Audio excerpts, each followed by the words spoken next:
My name is Anna. A little over 5 years ago, I became a mother to the most exceptionally wonderful girl in the entire world, my daughter Lily. I remember the day I first held her as if it were etched in glass, every detail sharp and clear. She was a shy, quiet 7-year-old with eyes that held a universe of stories she wasn't yet ready to tell. The moment my arms wrapped around her small frame, I felt this profound, undeniable click, a sense of cosmic alignment, as if my whole life, every choice and every misstep, had been a winding path leading me directly to that one perfect moment. She was not born from my body, but it was abundantly clear that she was absolutely born for me. It was a truth I felt in my bones. We just fit like two long-lost puzzle pieces that had finally, after a long search, found their place next to each other. In our little sun-drenched apartment, filled with the scent of old books and fresh paint, we painstakingly built a fortress of love. It was more than a home. It was a sanctuary, a safe harbor meticulously designed to protect us against the harsh winds of the world. But a fortress, no matter how lovingly constructed, is only as strong as its walls. And I was about to learn a devastating lesson, that some storms don't announce themselves with thunder and rage from the outside. Sometimes the most destructive forces are the ones you invite right in, the ones that arrive smiling, armed with a clipboard and a pen. And sometimes they carry the bureaucratic power to tear your entire world down to its very foundations. A social worker, a woman entrusted to protect children, told my adopted daughter that her past, the very thing that made her who she was nothing more than a joke. That was her first, unforgivable mistake. Her second, far more dangerous miscalculation, was underestimating just how far a mother will go to protect her child. By the time we faced her in a sterile, intimidating courtroom, I was armed with a secret of my own. It was a secret so potent, so deeply buried, that when the judge finally heard it, his reaction sent a visible shockwave of disbelief and fury through the entire room, shattering the lives of everyone present. Before I get into the heart of this story, if you enjoy hearing about how justice finds its way and love conquers all, please make sure you subscribe to the channel and turn on all notifications so you don't miss what's next. It really helps the channel a lot, and it would mean the world to me if you would also leave a like and a comment below sharing your thoughts. Our life together fell into a gentle, predictable rhythm, a quiet symphony of school mornings, sprawling afternoon art projects, and cozy bedtime stories read aloud under the warm glow of a bedside lamp. Lily, who was now a blossoming 12-year-old, was truly coming into her own. The withdrawn, almost fragile little girl I had first met was still there, sometimes surfacing in the quiet, unguarded moments, but she was now mostly eclipsed by a vibrant, hilariously funny, and incredibly intelligent preteen. Her laugh, a sound that used to be as rare and precious as a diamond, now filled every corner of our home, bouncing off the walls and infusing the space with pure joy. She had discovered her passion and her voice in art. Her bedroom walls were a testament to her burgeoning talent, a constantly evolving gallery of her work. There were incredibly detailed charcoal sketches of our lazy orange cat, Barnaby, vibrant watercolor galaxies swirling with nebulas of purple and blue, and her favorite, most recurring subject, a lone little girl, always seen from behind, her small form staring up at a vast, star-dusted sky, with a tiny heart-shaped locket rendered in shimmering silver paint around her neck. That locket was the one and only tangible piece of Lily's past, the single thread connecting her to a life before me. The story, as much as we knew it, was sparse and heartbreaking. She was found when she was approximately 2 years old, wandering alone and disoriented near a busy bus station in a city not far from us. She was physically unharmed, clean and well-fed, but she was wrapped in a profound silence. She wouldn't speak, couldn't say her name, her age, or where she was from. The police launched a comprehensive nationwide search, and the Jane Doe baby case became a brief, flickering item in the news cycle for a few weeks, but then, as always, the world moved on. Nobody ever came forward. No frantic family filed a report that matched. No one claimed her. The only clue to a life before us, before the group homes and the foster system, was the small, tarnished silver locket she was clutching so tightly in her tiny fist that it had left an imprint on her palm. It was empty, a hollow heart, a complete and total mystery. For Lily, that locket was everything. It was her proof of existence, her validation that she hadn't just materialized out of thin air. It was a potent symbol of a life, a family, a story that was just lost, not callously thrown away. In the intricate world she built in her imagination, her parents hadn't abandoned her. They had tragically lost her, and they were most definitely still out there, searching for her with broken hearts. I never once tried to crush that delicate hope. For a child who began her journey with absolutely nothing, hope wasn't a frivolous fantasy. It was an anchor, the one thing that kept her from drifting away in a sea of uncertainty. As part of our post-adoption agreement, we were required to have yearly check-ins with social services. For 5 consecutive years, they were utterly uneventful. A kind, warm-hearted woman named Mrs. Gable would come over. We'd share some tea and biscuits. She would genuinely admire Lily's latest drawings, ask a few standard gentle questions from her checklist, and be on her way. It was a simple, painless bureaucratic box-ticking exercise. I never, not even in my most anxious moments, imagined that this routine procedure could be twisted and turned into a weapon against me. I never thought the very system designed to protect my daughter would be the one that threatened to shatter her entire world. But all of that changed irrevocably on the day Ms. Carol Albright walked through our door. She was absolutely nothing like the social workers we had known before. Where they were warm and empathetic, she was made of ice. She had a severe ruler-straight haircut that seemed to declare war on whimsy, a piercing stare that felt less like observation and more like a dissection, and a thin, practiced smile that never once came close to reaching her cold, calculating eyes. She didn't enter our home. She breached it, walking in with the critical air of an inspector looking for code violations, not a guest visiting a family. The entire atmosphere in our sunlit apartment curdled, growing heavy and tense. She didn't praise Lily's art. She just scanned the vibrant walls with a dismissive, critical look, her eyes lingering for a moment on each piece as if she were checking for cracks in the foundation of our lives. I tried desperately to break the deeply uncomfortable silence by offering her tea, a gesture of peace. She refused with a curt, dismissive wave of her hand. Lily, my sweet girl, ever the peacemaker, tried next. Her face lit up with an excitement that pained me to watch, knowing it would be met with coldness. She eagerly pulled Ms. Albright over to her newest painting, a massive canvas she'd poured weeks of her heart into.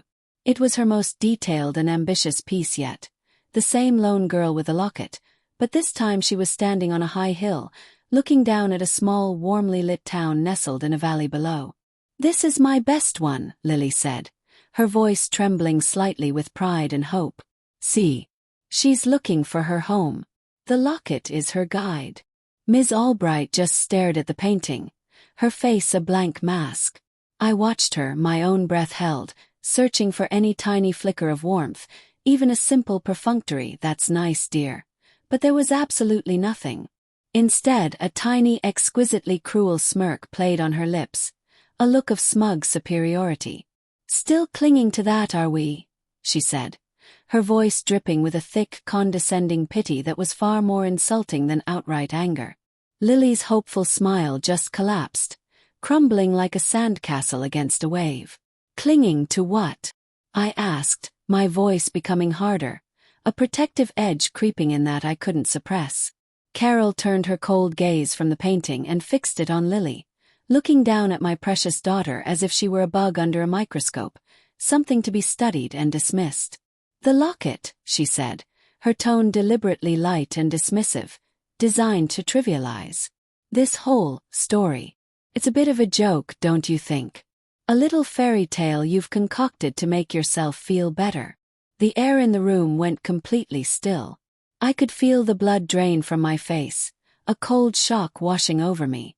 Lily just stared at her, her wide, innocent eyes filling with a horrified disbelief. But Carol wasn't done. She crouched down, not to be on Lily's level in a gesture of kindness, but to loom over her to assert her power. "It's time to accept reality, sweetheart," she cooed, the term of endearment sounding like an insult.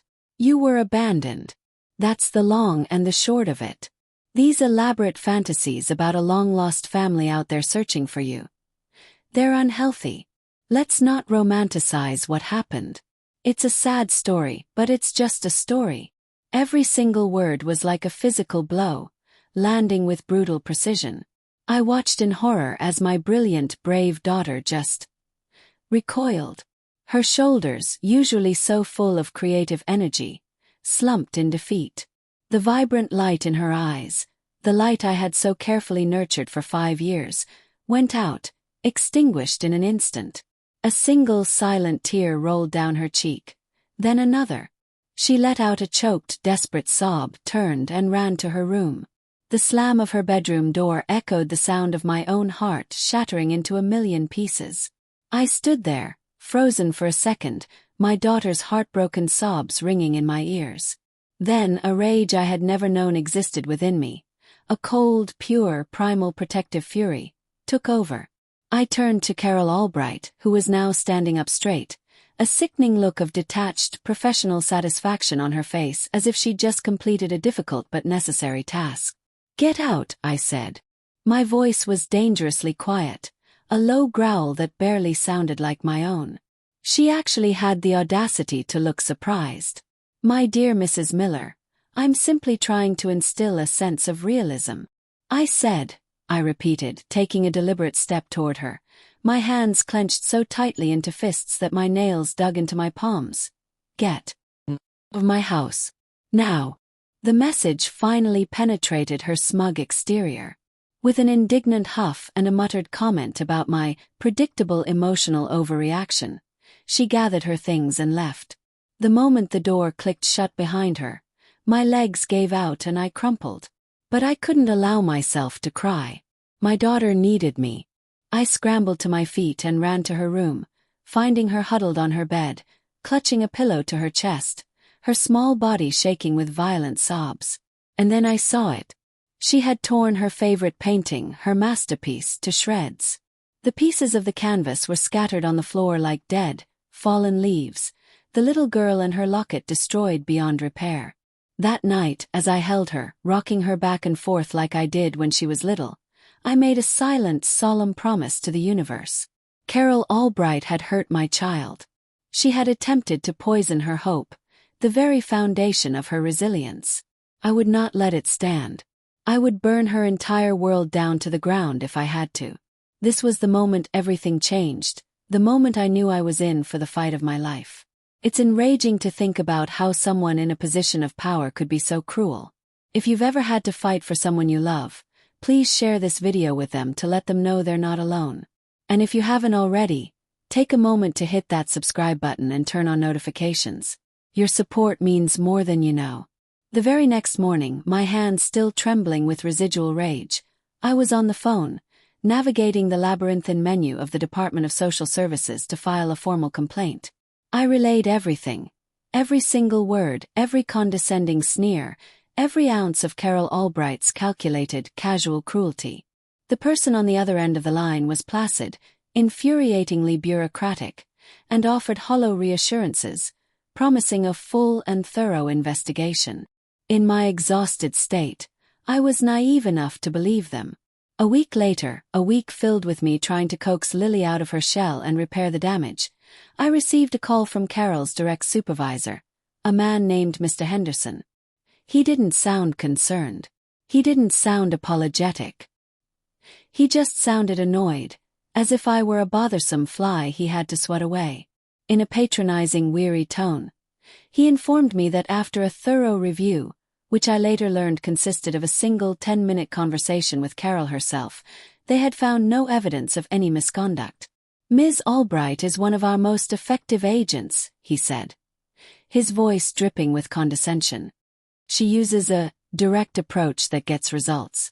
Sometimes, adoptive parents can be overly sensitive, especially when the child comes from a complicated background.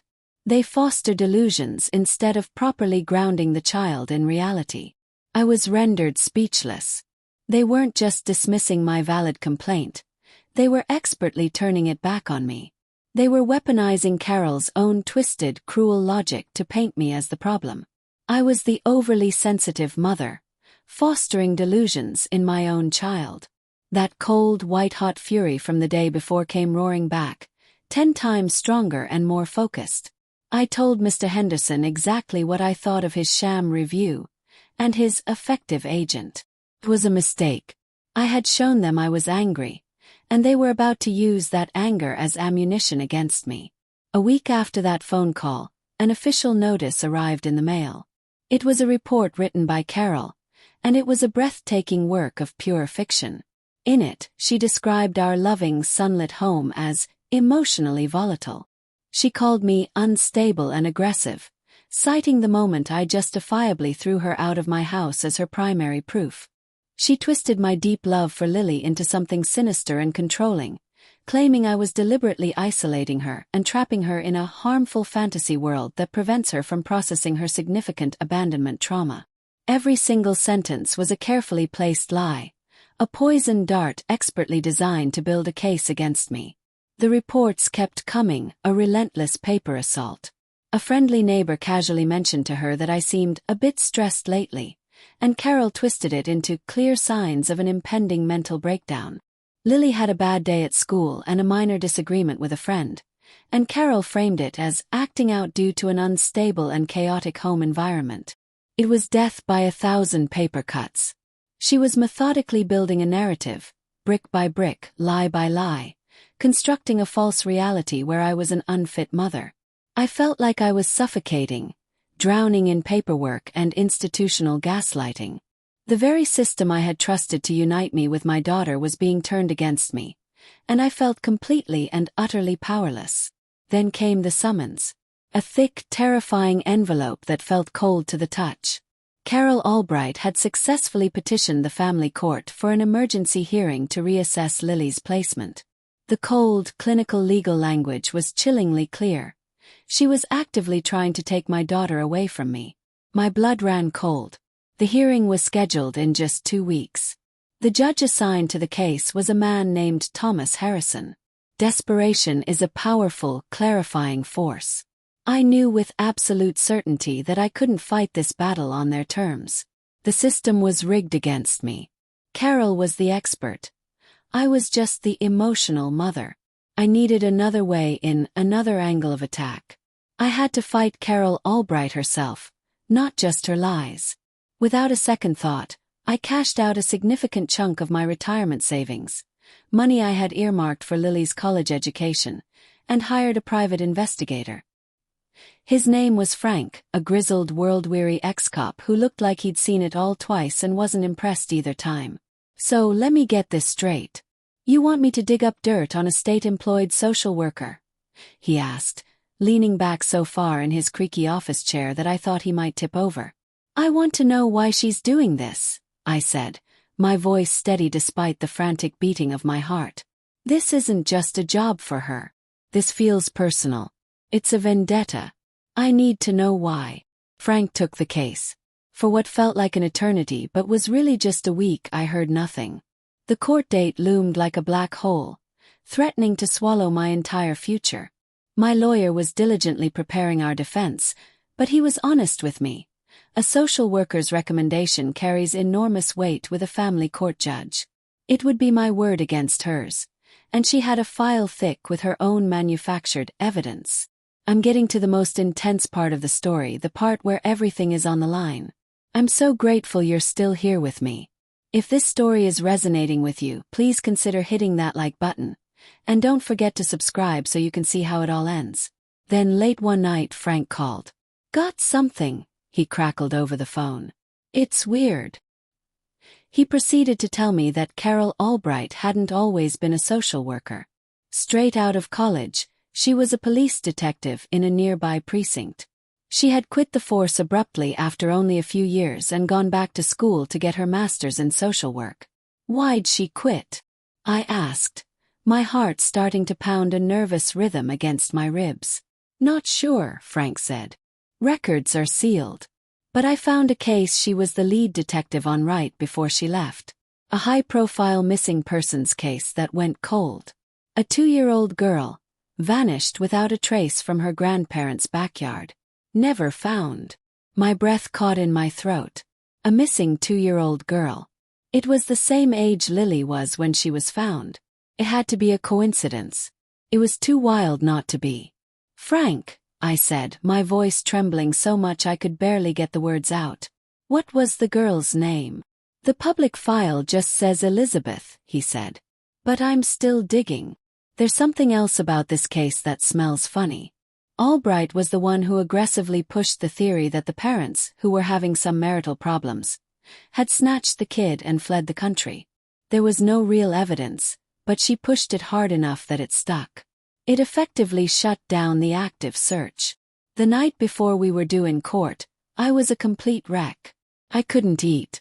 I couldn't sleep. I just sat in Lily's dark room, watching the gentle rise and fall of her chest, a wave of protective love so fierce it was painful. My lawyer had called earlier, telling me to prepare for the worst, that the odds were stacked against us. My phone rang at 11 p.m., shattering the silence.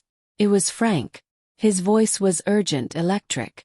"Anna, I've got it," he said. I called in a major favor. Got the full, unredacted case file from an old contact at the precinct. The missing girl, Elizabeth. I have her full name. What is it? I whispered, my mouth suddenly dry. It's Elizabeth Harrison. The name didn't immediately register. Harrison. I don't. Yeah, Frank said, his voice grim and heavy with the weight of his discovery. And the grandparents, the ones whose backyard she vanished from. The grandfather's name is Judge Thomas Harrison. The world stopped spinning. It was as if time itself had frozen. Judge Thomas Harrison, or Judge, the man who held my daughter's fate in his hands, who would decide our future tomorrow morning, was the grandfather of that missing little girl. And Carol Albright, the woman trying to tear Lily from my arms, was the very detective who had buried his granddaughter's case 10 years ago. This wasn't a coincidence. This was something dark and twisted and tangled, and it was all about to explode in a courtroom. The courtroom felt sterile and suffocating, the air thick with tension. Lily, thankfully, wasn't there. My lawyer, Ms. Davies, had insisted it would be too traumatic for her. It was just me, Ms. Davies, and on the other side of the aisle, Carol Albright, looking impossibly smug and confident next to her agency's lawyer. And on the bench, high above us all, sat Judge Thomas Harrison. He looked older than in the photographs I'd frantically searched for online. His face etched with lines of authority and a deep, abiding sadness I now understood. He looked at me with a cool, impartial gaze that made my stomach churn with a mixture of terror and hope. He had no idea our lives were about to collide in the most dramatic way imaginable. Carol was called to the stand first, and she performed beautifully. She spoke in a calm, measured, professional tone, her voice filled with a sickeningly fake concern for Lily. She laid out her fabricated case against me, piece by damning piece, talking about my supposed aggression, my emotional instability, and my unhealthy encouragement of my daughter's escapist fantasies. Mrs. Miller's stubborn insistence on indulging the child's fantasy about this locket, Carol said, shaking her head sadly for the benefit of the judge, is the primary source of the girl's emotional regression and her inability to form secure attachments. It prevents her from accepting the reality of her abandonment. It is, in my professional opinion, a subtle but persistent form of emotional abuse. My lawyer, the sharp and unflappable Ms. Davies, began her cross-examination. She was brilliant, chipping away at the inconsistencies in Carol's reports, but Carol was a fortress of lies. She had a plausible-sounding, jargon-filled answer for everything, wrapping her cruelty in the impenetrable armor of therapeutic language. I could see the judge listening intently to every word, his expression unreadable, and a cold dread washed over me. We were losing. He was believing her. Then Ms. Davies paused dramatically. "Ms. Albright," she said, her tone shifting from methodical to pointed. "You weren't always a social worker, were you?" Carol was visibly startled, a flicker of panic in her eyes before she masked it. "I don't see how my prior employment is relevant to this hearing. Please answer the question. Is it true that for several years, you were a police detective?" "Yes," Carol clipped out, her jaw tight. "For a few years, a very long time ago." Judge Harrison leaned forward slightly, a new flicker of interest in his eyes. He was no longer just observing, he was engaged. And during your time as a detective, Ms. Davies continued, her voice clear and strong, were you not assigned as the lead investigator on the disappearance of a 2-year-old girl named Elizabeth Harrison? The name hit the air in the silent courtroom like a physical shockwave. Carol Albright went completely rigid, her carefully constructed mask of professionalism turning to ash. But the most significant reaction came from the bench. Judge Harrison stiffened as if he'd been struck by lightning. All the color drained from his face, leaving it a sickly gray. His knuckles turned bone-white as he gripped the bench in front of him. He just stared at Carol, his judicial impartiality shattering into 1,000 pieces before our eyes. That case is sealed and has no bearing on this one, Carol stammered, her eyes darting frantically between my lawyer and the judge, like a trapped animal looking for an escape. Answer the question, Ms. Albright, the judge commanded. His voice, once so calm and authoritative, was now strained with a low, dangerous tremor. Ms. Davies pressed her advantage.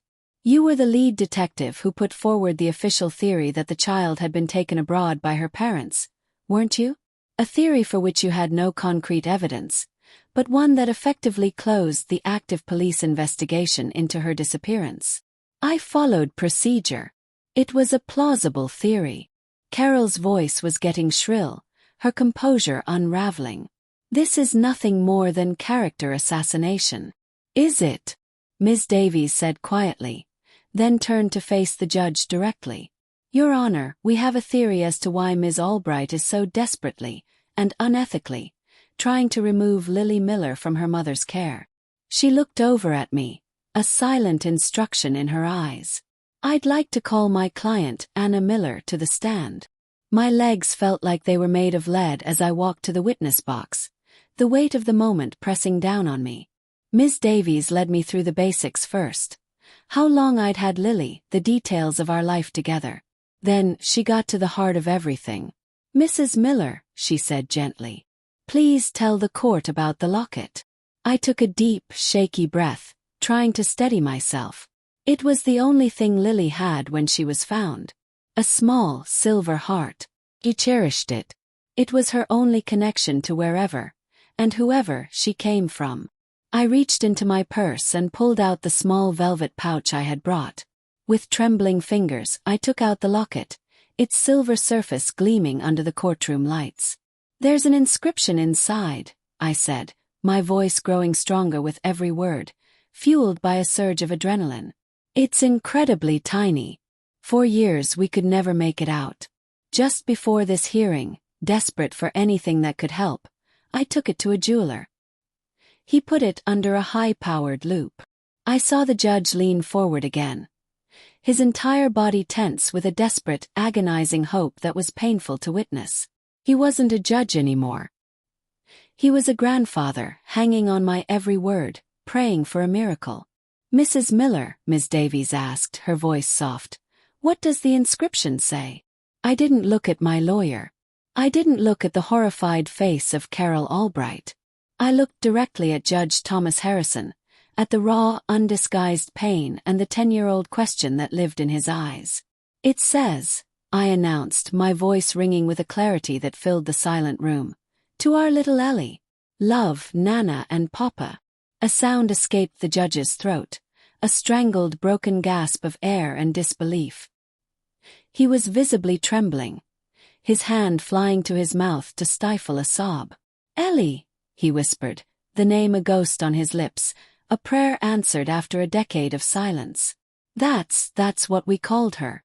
The courtroom was frozen in time. The only sound was the judge's ragged, heartbroken breathing. His eyes, now filling with tears, darted from the locket in my hand to Carol Albright's horrified, guilty face. He was putting all the terrible pieces together. His face, once pale with shock, now flushed with a terrible dawning rage. He fixed his gaze on Carol, a man stripped of his robes and his gavel, a grandfather demanding justice. What did you do? He roared, his voice cracking with a decade of accumulated grief and white-hot fury. He was a grandfather demanding an answer for his stolen child. And under the crushing weight of that question, under the gaze of the man whose life she had ruined, Carol Albright finally broke. "I was young," she sobbed, collapsing in on herself in the witness chair, a pathetic, weeping mess. "I was so ambitious. The case was huge, media everywhere. I wanted to close it, to be a star. The parents, your son and his wife, they were estranged from you at the time. It was easy to make them the scapegoats. It was a clean narrative." She confessed everything in a torrent of panicked, self-serving words, burying a key witness statement from a neighbor who saw a strange car that day, inventing the international abduction theory out of thin air to get the case off her desk. And then, the most monstrous part of all. "When I became a social worker," she choked out, tears and snot running down her face, "I had to review old child welfare cases from the region. I saw the file for a Jane Doe found at a bus station. The age, the time frame. I knew it could be her. Then I saw the police photo of the locket. I knew it was her." She looked up, her eyes wild with a desperate panic. "I had to keep it quiet. If she was identified, the old case would be reopened. My career would be over. They'd find out what I did. When I was randomly assigned to your post-adoption review, I saw a chance. Twisted, horrible chance. I had to get her away from you. Discredit you. Move her, lose her in the system again. Somewhere no one would ever connect her to the Harrison family. Mocking her about the locket. I know it was cruel, but I was desperate.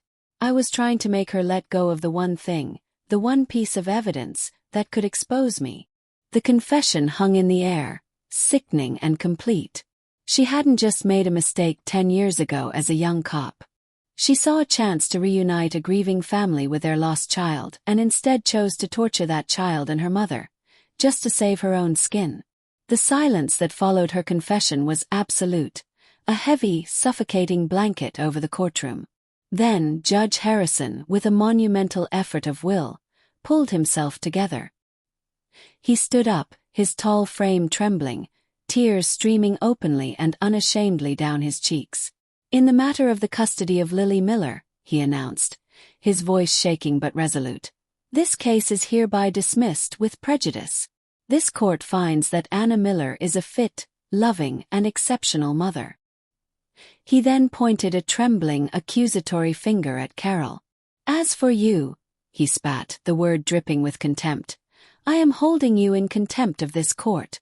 Furthermore, I am ordering the bailiff to take you into custody on suspicion of perjury, obstruction of justice, and evidence tampering in the disappearance of Elizabeth Harrison." A bailiff moved toward a stunned Carol, who just looked up in utter shock as the handcuffs clicked around her wrists. Judge Harrison then looked at me. The fury on his face melted away, replaced by a raw, bottomless gratitude that needed no words. He couldn't say more, he was too overcome. He just mouthed the words, "Thank you," before turning and sweeping from the courtroom, a broken man on his way to make the most important phone call of his life. The aftermath was a chaotic whirlwind. The story exploded across the news. The Jane Doe baby finally identified, the crusading social worker revealed as a villain, the prominent judge finding his long-lost granddaughter. It was a media frenzy, but honestly, it all felt like it was happening to someone else, like we were watching a movie about our own lives. My real story, our real story, was quieter, more delicate. A few days later, after the DNA tests had officially confirmed what we already knew in our hearts, I opened my front door to Thomas and Mary Harrison. They didn't look like a powerful judge and his wife. They just looked like grandparents, their faces a heartbreaking mixture of sheer terror and fragile hope. The meeting was fragile, tentative. Lily stood slightly behind me, her small hand clutching mine tightly. Mary knelt down, her eyes full of tears she was trying to hold back. She didn't rush. She didn't crowd. She just looked at Lily with a love that had been waiting a decade to be expressed. "Hello, Elizabeth," she whispered, her voice soft and shaky. "My name is Mary. We've missed you very, very much." Lily looked up at me, searching my face for reassurance, and I gave her a small, encouraging nod. She stepped forward out from behind me. That first meeting was short, just an hour of quiet, hesitant talking. Mary showed Lily a baby photo of a little girl with big, curious eyes. Thomas just watched her, his expression a constant rotation of awe, disbelief, and profound love. They never once made me feel like I was in the way or that my role was diminished. They didn't want to take her from me. They wanted to join the family that I had built around her. They knew I was her mother. They just wanted, so desperately, the chance to be her grandparents. 6 months later, a new normal had settled over us, one more beautiful and complex than I ever could have imagined. The courts formally affirmed that my adoption of Lily was permanent and unassailable, with the full and enthusiastic support of Thomas and Mary Harrison.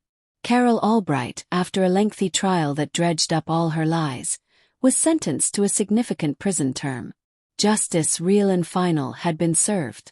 Our little tight-knit family of 2 blossomed into a sprawling, loving, wonderfully chaotic family of 4.